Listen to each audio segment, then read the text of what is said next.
irmãos, aqui e ali, durante essa exposição que estamos fazendo no livro de Atos, eu tenho chamado a atenção dos irmãos para a filosofia bíblica da história. Isto é, para como, segundo a palavra de Deus, nós devemos entender todos os eventos que acontecem, não apenas na história da raça humana, mas de modo especial e particular na história da redenção.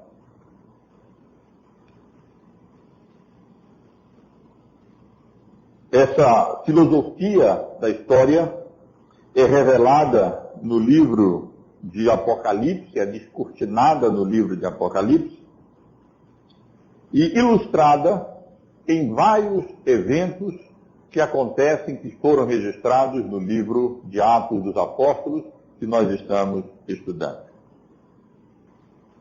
O livro de Apocalipse, especialmente no capítulo 12, nós aprendemos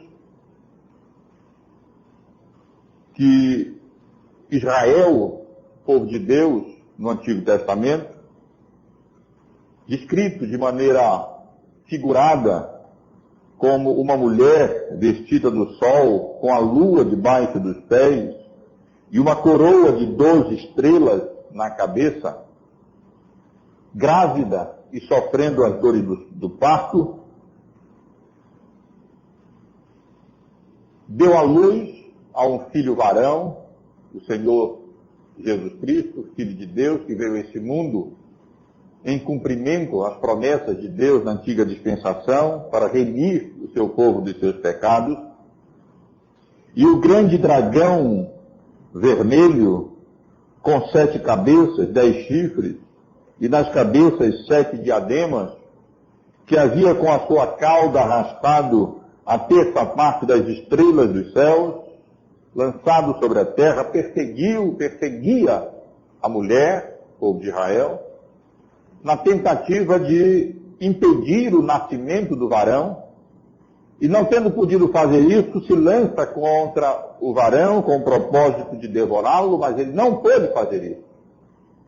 E sendo frustrado nos seus propósitos, ele se lança então sobre o descendente da mulher para pelejar contra a igreja de Cristo na nova dispensação do Evangelho.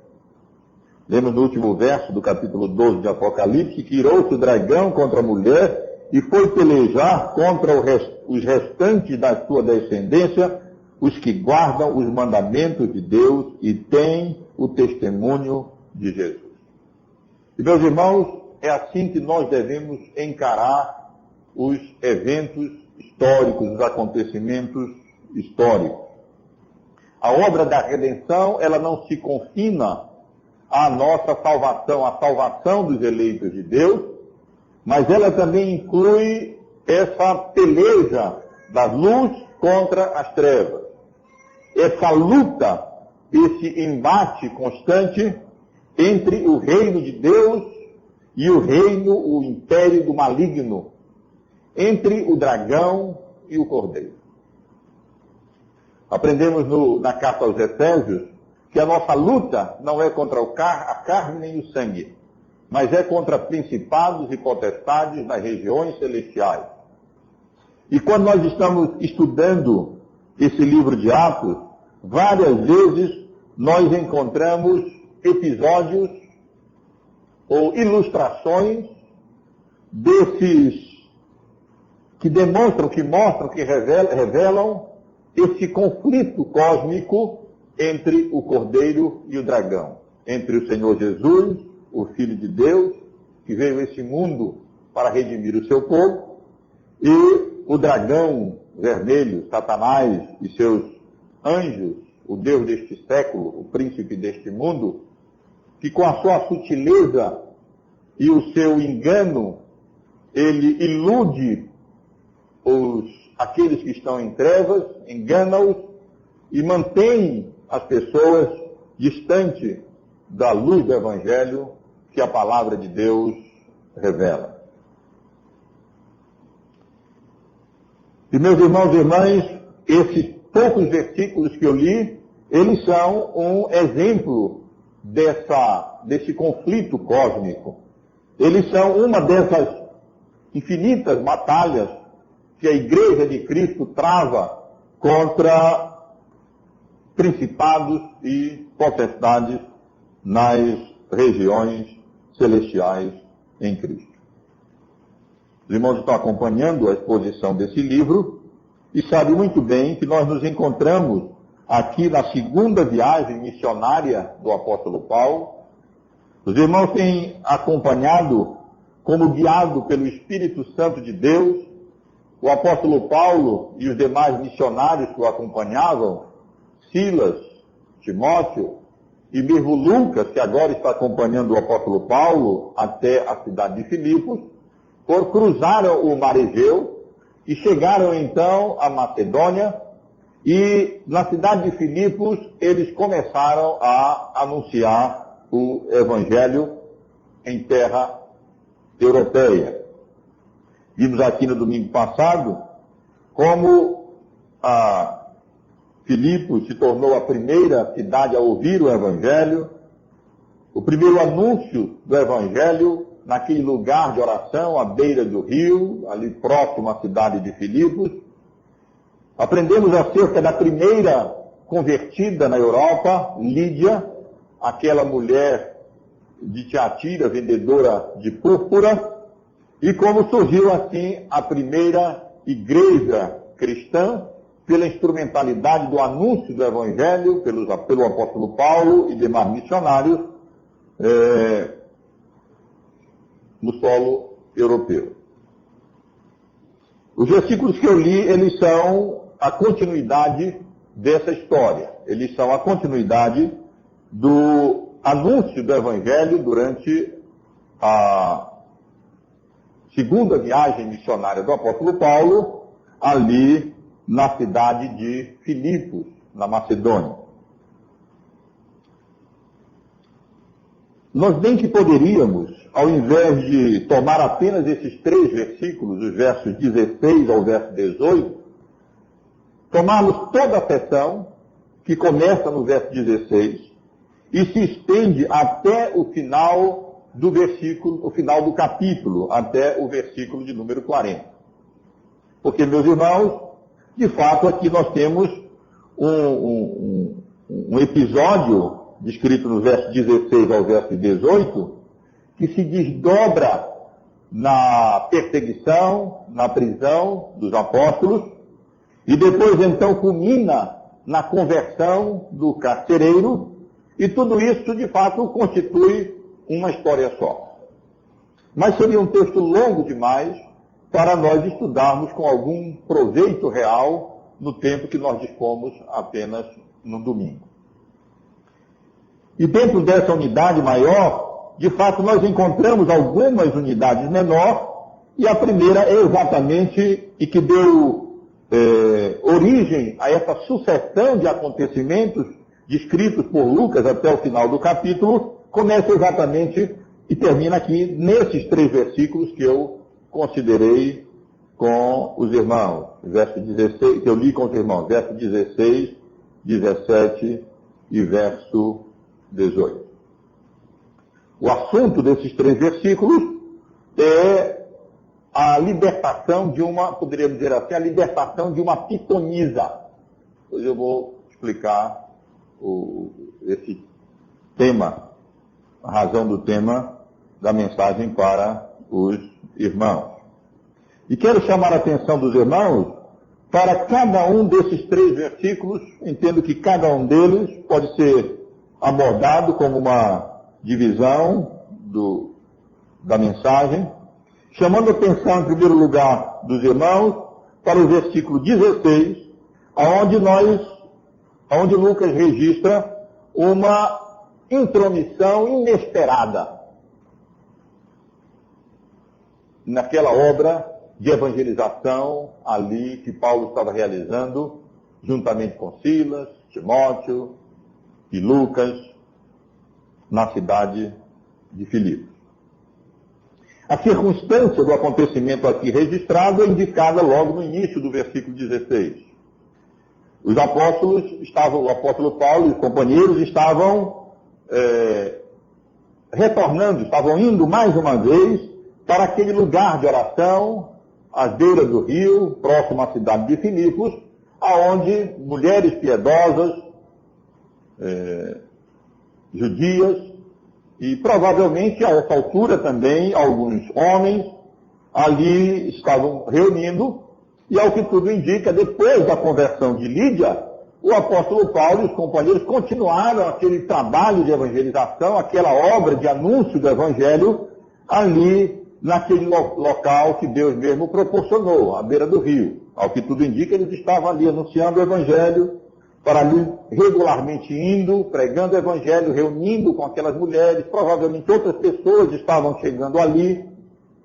No final do capítulo, o último versículo, verso 40, nós lemos que depois de todos esses acontecimentos, depois de Paulo ter sido libertado da prisão, do cárcere, ele e Silas se dirigiram à casa de Lídia e, vendo os irmãos, os confortaram, e então eles partiram e saíram da cidade de Filipos. Quer dizer, já no final ali havia uma igreja estabelecida, havia um grupo de irmãos se congregando na casa de Lídia, que havia se tornado uma igreja onde o povo de Deus está reunido, ali está a igreja de Cristo. E, ao que tudo indica, esse trabalho de evangelização estava surtindo algum fruto, tanto que já havia aqui irmãos constituindo aquela igreja. E exatamente nessa circunstância, quando Paulo e seus companheiros voltavam se dirigindo àquele lugar de oração para novamente falar do evangelho, anunciar o evangelho às pessoas que ali estivessem, e também encorajar, animar, confirmar aqueles que já haviam sido alcançados pela palavra da graça de Deus, é que surge essa intromissão inesperada.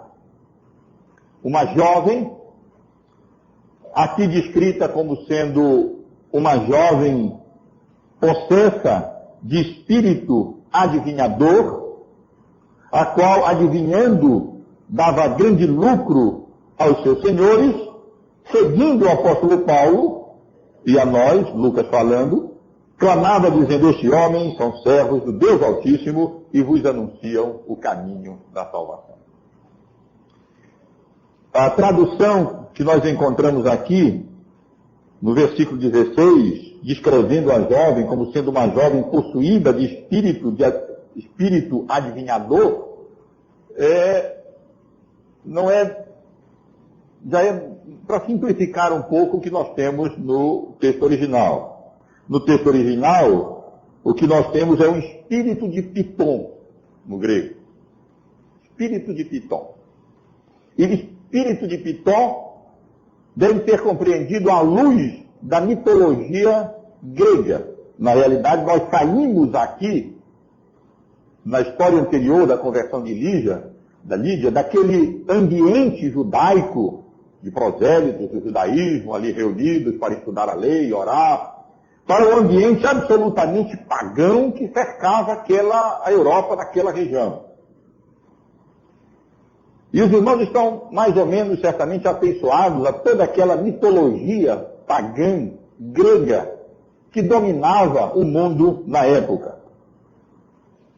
E segundo a mitologia grega, Piton era uma serpente que guardava os oráculos de Delfos e que, segundo a mitologia grega, havia sido morta pelo deus grego Apolo. Há várias variações dessas mitologias, que não são exatamente dessa maneira que eu estou mencionando. São mitologias, não correspondem de fato à realidade, mas havia a crença de que o espírito daquela serpente, ou alguns outros dizem, o espírito de Apolo, agindo através daquela serpente Piton, se apossava de mulheres que são conhecidas na mitologia grega como pitonisas, e esse espírito de Apolo ou de Piton conferia a essas mulheres, chamadas de pitonisas, exatamente por isso, a capacidade de adivinhar e de prever o futuro. Para evitar toda essa explicação, os tradutores fizeram logo, talvez, o que é a melhor coisa a fazer mesmo. É um espírito de adivinhação, um espírito adivinhador. A Bíblia, meus irmãos e irmãs, nós sabemos muito bem, proíbe esse tipo de atividade. Em várias passagens no Antigo Testamento, o povo de Deus é proibido de consultar necromantes, de consultar adivinhadores, de pessoas que supostamente teriam a capacidade de prever o futuro. Como nós vivemos num ambiente absolutamente pagão também, no país em que vivemos, no Brasil, vale a pena nós relembrarmos algumas dessas passagens bíblicas. Os irmãos podem abrir primeiro no livro de Levítico, no capítulo 19, no versículo 31.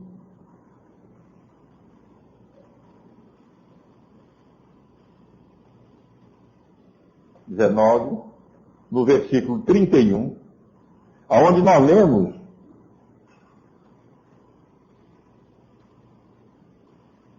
o seguinte: não vos voltareis para os necromantes, nem para os adivinhadores. Não os procureis para serdes contaminados por eles, diz o Senhor. Eu sou o Senhor vosso Deus.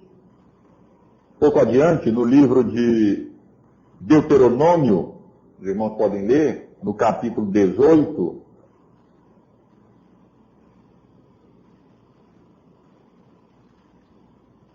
Deuteronômio, capítulo 18,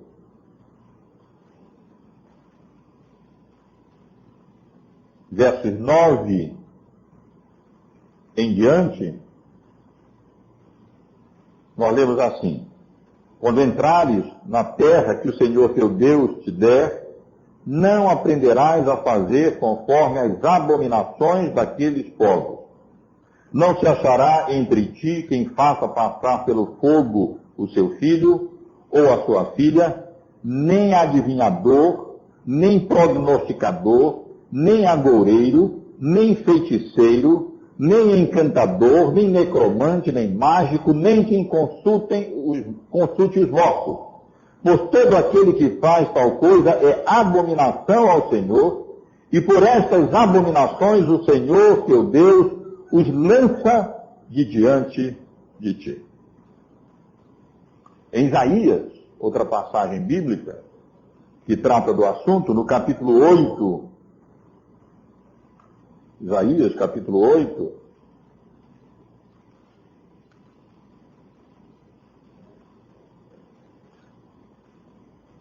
os versos 19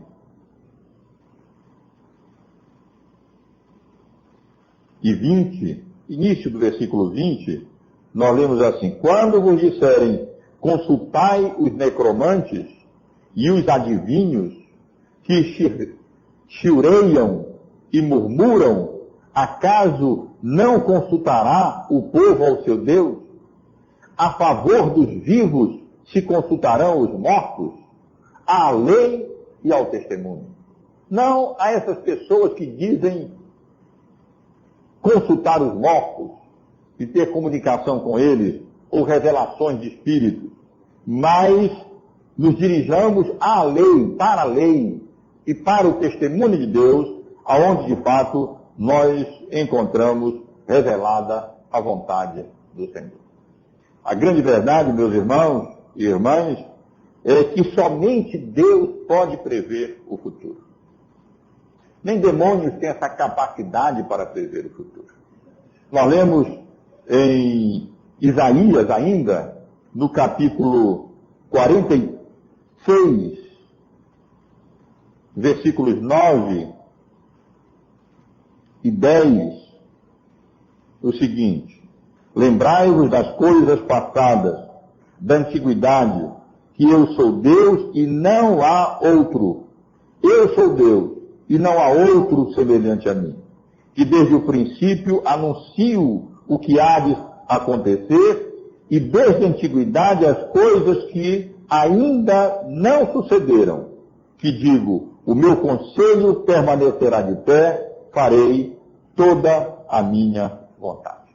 Então, meus irmãos, o que nós temos aqui, o apóstolo Paulo se dirigindo ali para aquele lugar de oração, com o propósito de dar avanço à obra de evangelização ali na Europa, é uma jovem que, na realidade, estava possuída não por o espírito de uma serpente, não pelo espírito de um deus da mitologia grega, mas que Lucas se apressa a identificar como um espírito maligno, ou seja, um demônio. Era um demônio que havia se apossado daquela jovem, naquele contexto pagão todo em que vivia, e era ele que incapacitava aquela jovem a realizar alguma coisa, mas não exatamente prever o futuro, porque só Deus é o Senhor da história. Só Deus sabe de fato aquilo que há de suceder, porque Ele decreta aquilo que vai acontecer.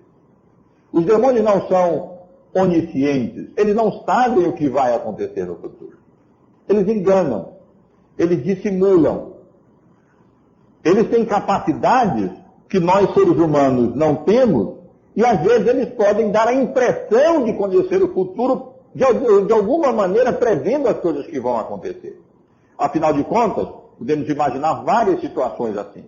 Por exemplo, já que eles sabem, se locomovem, segundo a Bíblia ensina, com muita velocidade, não é difícil para um demônio dizer que fulano vai chegar aqui, porque afinal de contas eles já estão sabendo e vendo que fulano já saiu de lá para chegar aqui.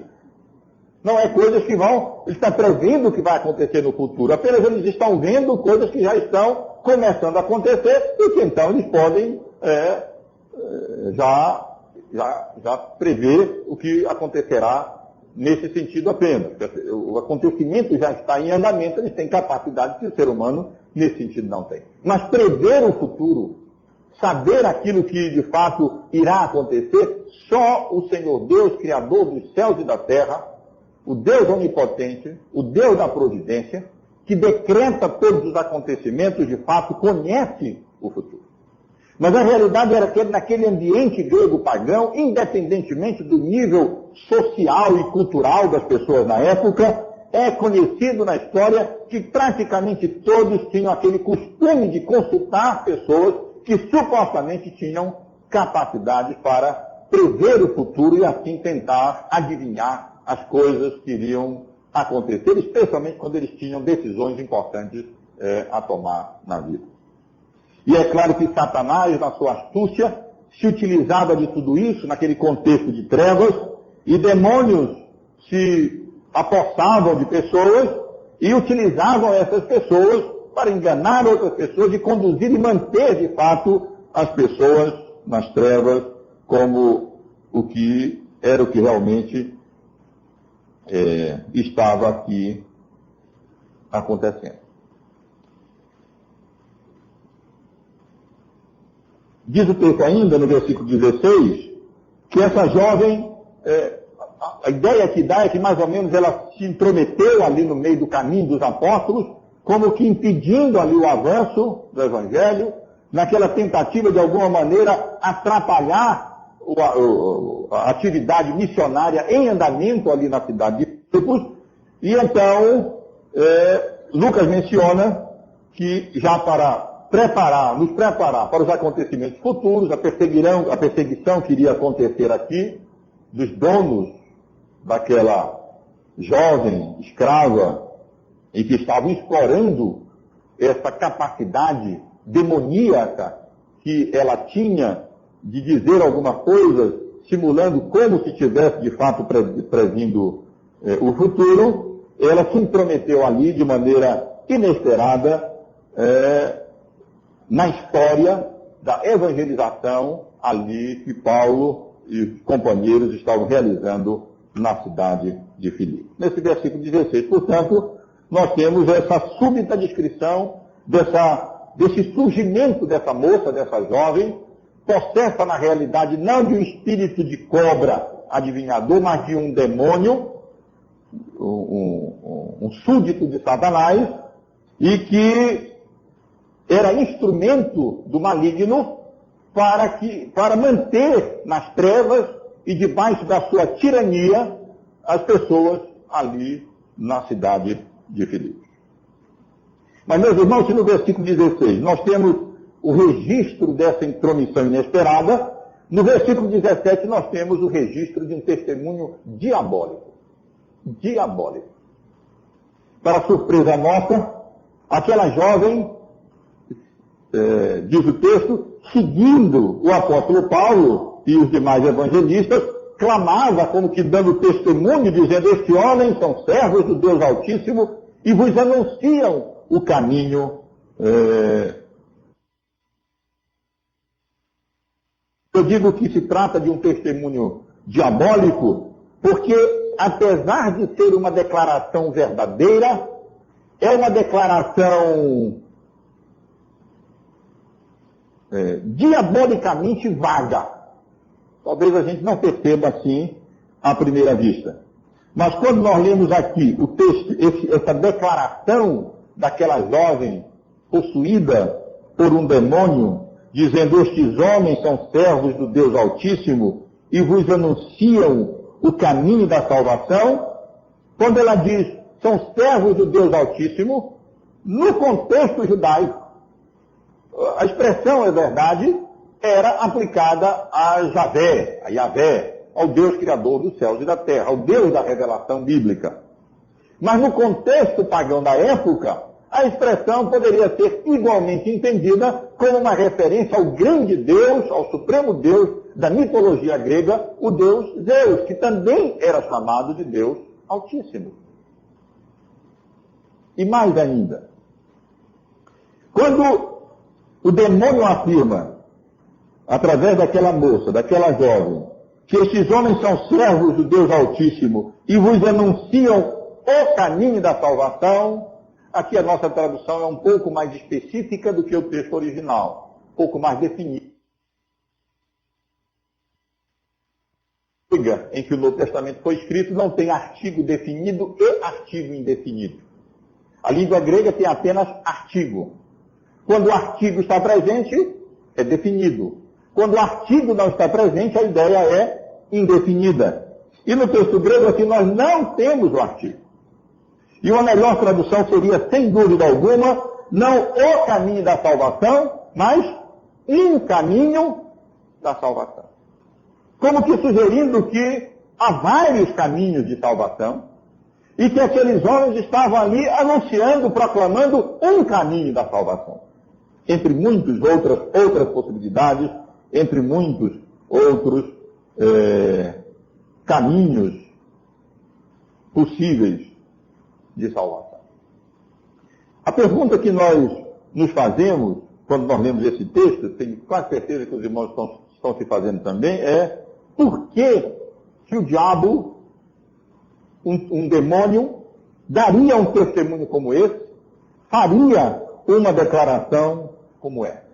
Bom, quando a gente percebe que se trata de uma declaração mais vaga do que talvez a nossa tradução pode dar a entender, então nós começamos a compreender um pouco melhor o que é que o texto, qual a intenção e qual o propósito. Na verdade, aqui nós não temos uma declaração assim tão precisa, não, acerca da genuinidade daquele caminho, daquela proclamação, daquele ofício que o apóstolo Paulo e seus companheiros estavam realizando. Como já ressaltei, aqui a declaração é um pouco vaga. E o que ela estava dizendo ali, o que o diabo estava dizendo ali, poderia dar margem a múltiplas interpretações. E naquele contexto pagão, a pessoa poderia apenas estar entendendo aquilo que era perfeitamente aceitável do contexto pagão. Ou seja, que ali estavam algumas pessoas anunciando que eram servos de um Deus Altíssimo, como Zeus, e que estavam ali pregando, anunciando um caminho de salvação qualquer. Mas bons intérpretes, meus irmãos, como Calvino e outros, sugerem que com essa declaração, o demônio tinha a intenção, na realidade, de com isso, de através disso, dessa declaração, confundir as pessoas. Misturar luz e trevas, como se isso fosse possível, porque a luz não se mistura com as trevas. Muito provavelmente, a intenção sutil do maligno, de Satanás, era exatamente confundir as coisas, como se Paulo e os seus companheiros ali, Silas, Timóteo e Lucas, fossem apenas mais alguns proclamadores de deuses fictícios e mitológicos que cegavam e que mantinham aquelas pessoas todas na escuridão e nas trevas e não podiam ver a luz do Evangelho. Os irmãos imaginam, se o apóstolo Paulo não discernisse e não percebesse que por trás daquele testemunho sutil, insistente e persistente daquela jovem estivesse uma atividade demoníaca. E como às vezes parece acontecer em algumas igrejas, se precipitasse para receber aquela jovem ali como membro da igreja, o mal que ela poderia produzir e que o diabo poderia realizar através dela ali como membro da igreja de Filipos. Os irmãos já imaginaram se isso acontecesse? Se da parte do apóstolo Paulo não tivesse discernimento, e se da nossa parte não houvesse discernimento também, e nos precipitássemos, e simplesmente qualquer pessoa que diz alguma coisa que pareça verdadeira ou pareça genuína, ou tem alguma semelhança com aquilo que o Evangelho diz como verdade, nós nos precipitemos e reconheçamos aquela pessoa como sendo parte de nós, parte do grupo, e na verdade nós estaríamos trazendo para dentro de nós um agente do dragão e que certamente faria tudo o possível para minar a obra da promoção do reino de Deus e da promoção do Evangelho, procurando impedir que o reino de Deus avançasse e o nome dele fosse honrado e glorificado. Então, meus irmãos, temos, portanto, no versículo 16, que li com os irmãos há pouco, uma intromissão inesperada daquela jovem, e no versículo 17, nós temos aquilo que podemos chamar de um testemunho demoníaco, um testemunho diabólico, que tem aparência de verdade, e que encerra alguma aparência de luz, de alguma coisa positiva, mas que na verdade era obra sutil e astuta do maligno, utilizando-se daquela jovem para confundir luz e trevas e não permitir assim que distintamente a luz do Evangelho brilhasse e afugentasse as trevas que imperavam ali naquela região, naquela época, em que predominava o culto aos deuses mitológicos gregos, no paganismo que reinava naquele momento da história da raça humana. No versículo 18, último versículo do texto, nós temos o registro de uma ordem divina. O versículo 18 começa, Lucas dizendo que aquela jovem não apenas uma vez fez aquilo, mas acontecia que sempre que eles iam para aquele caminho, para aquele local, e ali então iam para aquela reunião, ou então estavam caminhando para outro lugar, aquela jovem tornou-se como que uma sombra deles, e acompanhando, e insistentemente repetindo a mesma coisa, e clamando e dizendo: estes homens são servos do Deus Altíssimo, e vos anunciam o caminho da salvação. E Lucas diz que, num determinado momento, o apóstolo Paulo ficou indignado, ele ficou incomodado com aquela declaração insistente, e percebendo e discernindo que aquilo não era nada de positivo, mas era de fato uma obra satânica, uma declaração ou um testemunho diabólico, ou um testemunho demoníaco, ele se volta para aquela jovem e diz, e declara, em nome de Jesus Cristo, eu te mando, retira-te dela.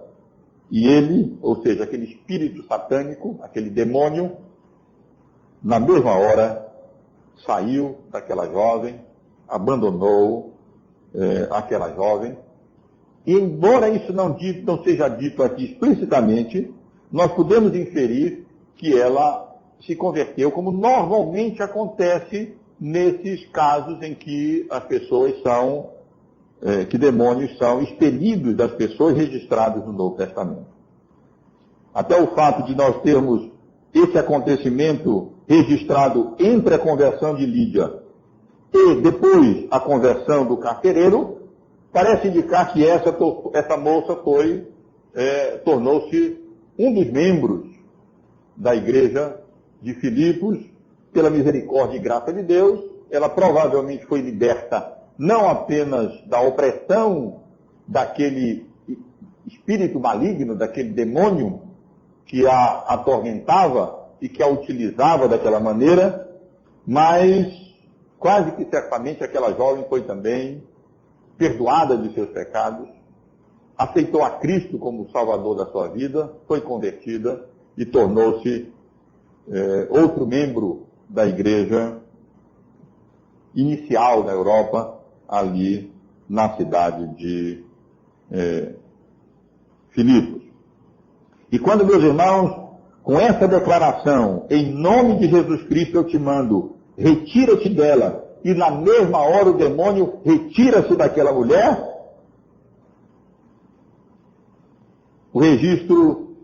o fato demonstra pelo menos duas coisas.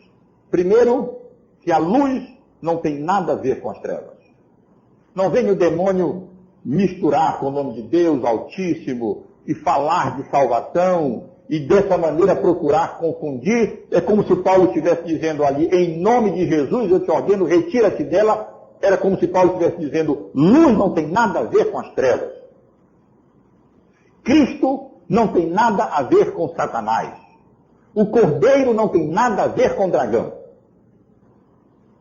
O Reino de Deus não tem nada a ver com o império das trevas. Fique isso bem claro para todos aqueles que estivessem ali por perto, estivessem testemunhando aqueles acontecimentos. É como se o apóstolo Paulo estivesse dizendo, Cristo a quem eu prego não tem nada a ver com o testemunho diabólico dessa mulher que pratica a adivinhação, porque na verdade está possuída por um espírito maligno, por um demônio, e está sendo utilizada por Satanás e explorada pelos seus proprietários.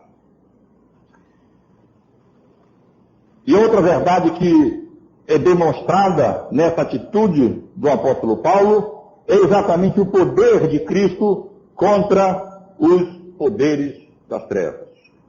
Como o diabo ali imediatamente, aquele demônio obedeceu e ele saiu e deixou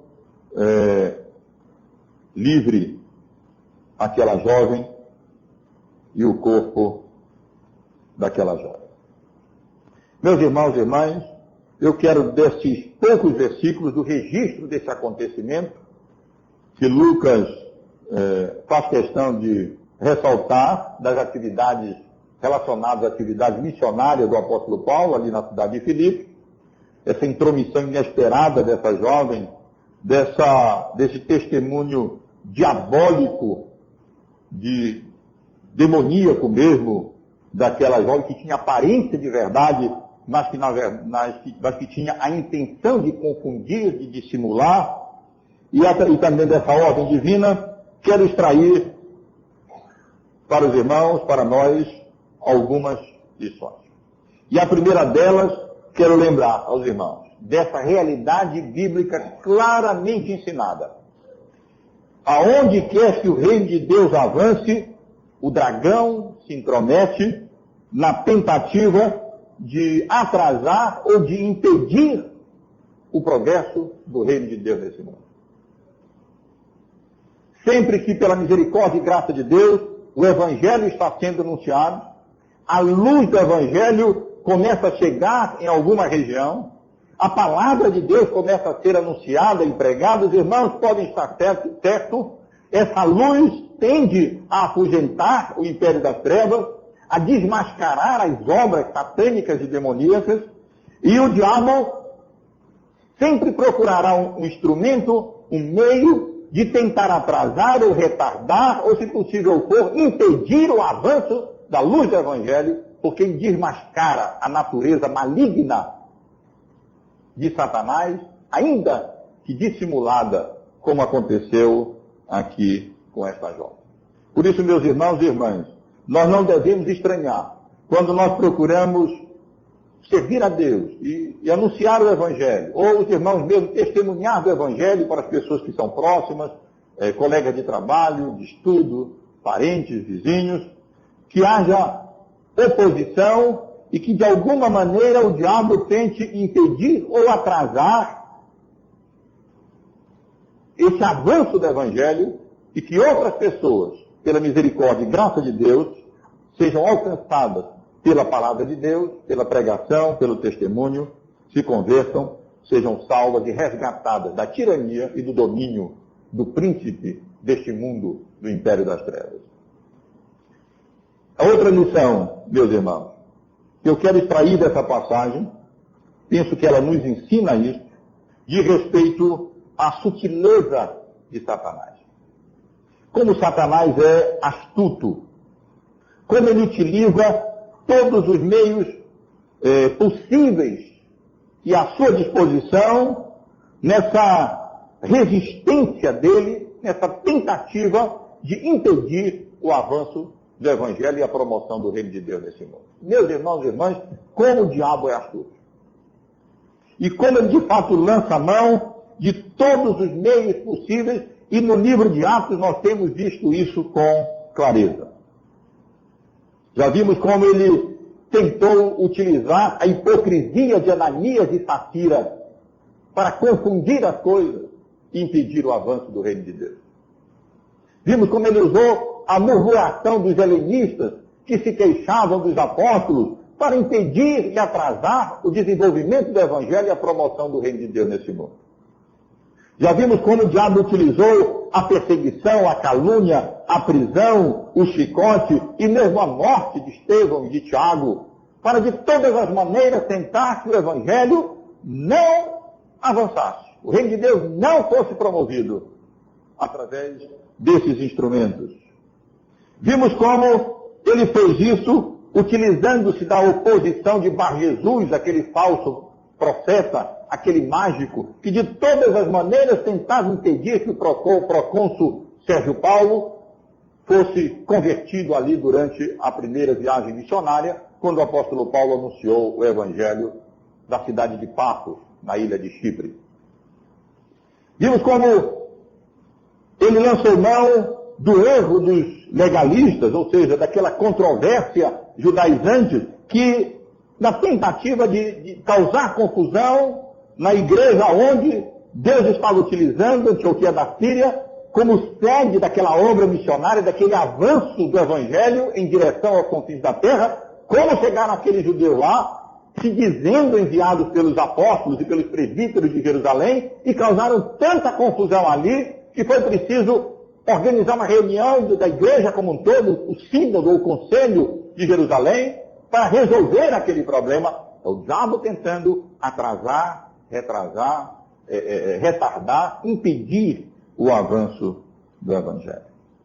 Vimos como não bem sucedido dessa maneira, ele ainda impediu esse avanço do Evangelho tentou impedir esse avanço do Evangelho em direção aos confins da terra, com a diferença de opinião entre irmãos, Paulo, Barnabé, tão queridos, por causa da determinação de Barnabé de novamente levar consigo a João Marcos na segunda viagem missionária, apesar do fracasso dele, da desistência dele na primeira viagem. E finalmente, irmãos, estamos vendo aqui como o diabo também se utiliza da dissimulação como meio de tentar impedir que o reino de Deus seja promovido, avance e pela graça de Deus, ofusque as trevas e dissipe as trevas que imperam naqueles que são tiranizados pelo Deus deste século, por Satanás e seus agentes que agem, que interferem nesse mundo. E o diabo faz isso, meus irmãos. É a sutileza, a astúcia de Satanás. Aqui ele utiliza a hipocrisia, ali a murmuração, não dando certo a perseguição, a oposição, o erro, a dissensão entre irmãos. E um dos maiores perigos, uma das atividades mais danosas de Satanás à igreja, Calvino diz, é exatamente isso que ele faz aqui, a dissimulação. Quando ele tenta misturar a verdade com o erro. Quando ele tenta confundir certo e errado. Quando ele tenta impedir que a luz brilhe com clareza, em contraste, denunciando e desmascarando as obras das trevas. O apóstolo Paulo mesmo, escrevendo à igreja de Corinto, advertiu a igreja de Corinto, dizendo: o próprio Satanás se transforma em anjos de luz, e portanto não é muito, pois, que os seus próprios ministros, ou seja, demônios, se transformem em ministros de justiça. E naquele contexto da época, Calvino aplica isso ao papado. Como de fato aquela aparência de religiosidade, aquela aparência de piedade, aquela aparência de verdade era utilizada como instrumento satânico e maligno para confundir a verdade, distorcer as verdades do Evangelho e impedir que a luz límpida, clara, translúcida das verdades de Deus, anunciada na sua palavra, brilhassem e expulsassem as trevas que imperavam na época. E, meus amados irmãos, o diabo continua utilizando-se das mesmas estratégias. E esse texto nos adverte para nós termos cuidado, porque nem todo que diz Senhor Jesus, ou tenho feito isso, ou feito aquilo, e realizado portentos, ou realizado milagres, aparências de milagres, ou coisas extraordinárias como essa jovem realizava, ou mesmo a aparência de verdade, de piedade, utilizando-se em nome de Deus Altíssimo, que isso tem alguma coisa necessariamente, que isso contribua para o Evangelho, ou seja, necessariamente verdade. Então nós somos aqui convocados a termos cuidado, a provarmos de fato os Espíritos para ver se eles procedem de Deus, a passarmos no crivo das Escrituras todas as coisas.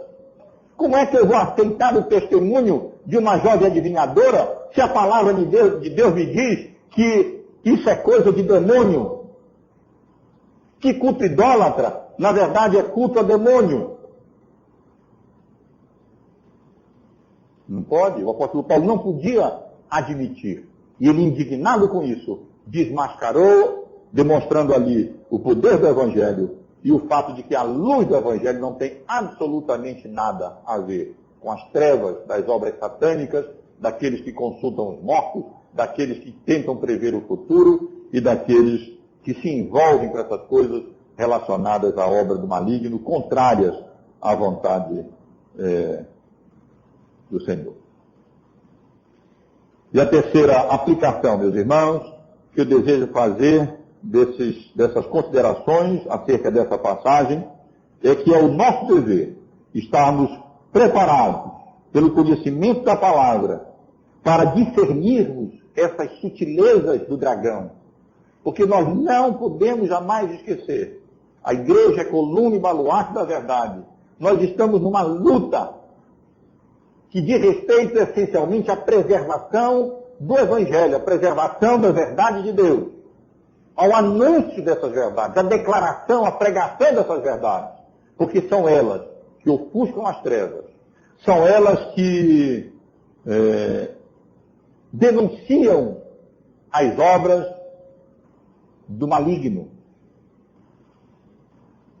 E para isso, nós precisamos não nos conformar com este século, mas sermos transformados pela renovação da nossa mente, para que experimentemos qual seja a boa, agradável e perfeita vontade de Deus. O dragão não tem parte no reino do Cordeiro. Seus agentes não têm nada a ver com aqueles que servem a Cristo, a quem a vitória já foi prometida. Quero concluir, meus irmãos, essa mensagem, lendo com os irmãos em Apocalipse, no capítulo 17, no versículo 14.